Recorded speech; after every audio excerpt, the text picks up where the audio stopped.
Hello.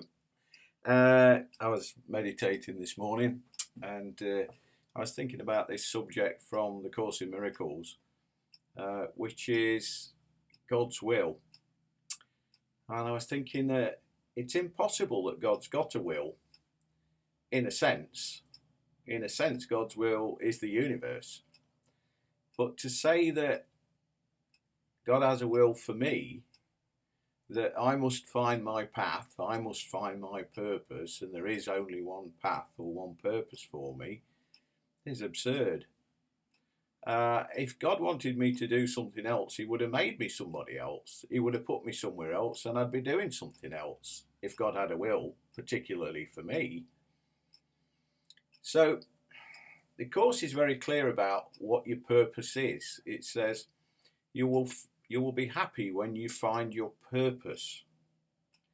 And when you find your purpose, you'll know you found it because you'll be happy. So there's no contradiction. So I started to think about it, and I started to think that, in a sense, the mind of God, the consciousness, is like an ocean. And every soul is a drop of water within that ocean. So the Atlantic Ocean doesn't care which beach a drop of water wets. So if I'm a drop of water in the ocean of God, God doesn't care which beach I'm on. You know, I could be Florida, I could be London, I could be anywhere. Yeah. And so particular formulas for happiness are not what the Course talks about. One of the lessons says, Father, where would you have me go? Who would you have me see? What would you have me say? And what would you have me do? And to who? And I started to think, well, it sounds like I'm supposed to go on this mission, a blind mission, and give up direction, and because a healed mind does not plan. And then what I do is I just kind of go, it's like being in a river in a boat with no paddles, and I just trust that the river's going to take me where I'm supposed to go. And I started to think, I was talking to some friends from the Course in Miracles group, I started to think that God doesn't have a desire that I do a particular thing. I think what the will of God is aiming to cause is a shift in not my doing, but my being. So if I say, Father, where would you have me go? What would you have me say? Who would you have me see? What would you have me say? I'm actually saying that I am complete in my being. Doesn't really matter where I am. So it's not a shift in purpose, it's a shift in being. And I think that the Course in Miracles takes us to this place of divine peacefulness, divine bliss. And we can only do that if we abandon the need to be doing. And I think this is exactly what the Buddha said, Shakyamuni Buddhakani. He said action and reaction, and that desires cause karma. And so the way to step into nirvana or into heaven is not by particularly doing an action. It's the state of being that you put yourself in whilst you're performing the action. So if you're polishing somebody's shoes and you hate them, you won't experience a heavenly state. And every drop of water in the ocean is part of the ocean and belongs to the ocean.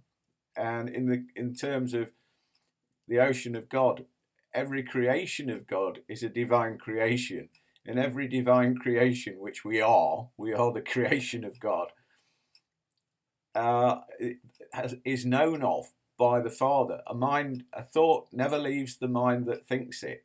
So we never leave God's mind. And if we're not in the divine state of being, if we're experiencing ourselves as simply a poor, wretched body that's been abandoned on a hostile planet with no help, that's ego thinking. If we experience ourselves that way, God knows.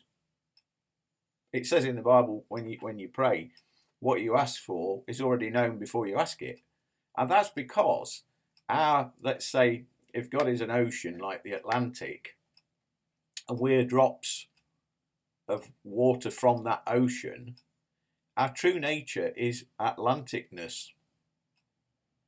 And yet what we think is that the shape of the drop defines what we are.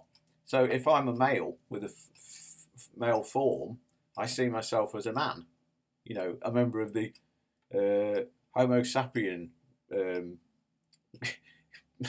creatures, a male one. But what shape is my soul? If I reincarnate, or if my soul leaves my body, it could occupy the body of a dolphin. I could be reborn as a dolphin. If God willed it, it could happen. But would I still be me? Well, the answer is certainly, because I would still have the Atlanticness.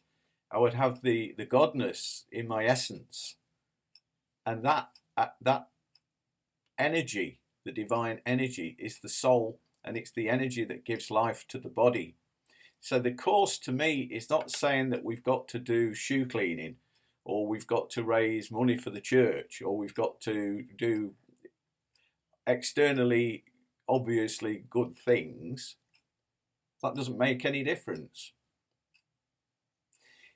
What the course is teaching us is how to remember our true name, our true essence. And when we let go of a body tag like Dave Yeomans, people call me Dave Yeomans, it's a body tag. That's not who I am. Before I was given a name, I was still me.